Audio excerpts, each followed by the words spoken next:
இப்போ நம்ம செய்ய போகிறது வாழைத்தண்டு சூப். அதுக்கு இஞ்சி,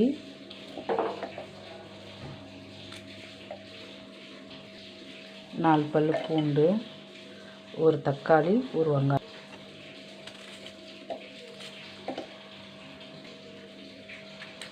ஒரு தக்காளி, இது எல்லாத்தையும் மிக்சியில் போட்டு ஒரு ஓட்டு ஓட்டி எடுத்துக்கலாம். சூப்புக்கு நல்லெண்ணெய் ஊற்றிக்கலாம். எண்ணெய் காஞ்சிட்ருக்கு. அரைச்சி வச்ச எல்லாத்தையும் எடுத்து வதக்க வேண்டியிருக்கேன்.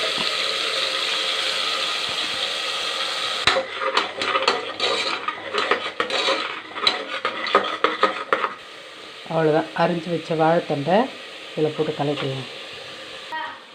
உப்பு போட்டுக்கலாம். ஒரு 2 டம்ளர் தண்ணி ஊற்றிக்கலாம்.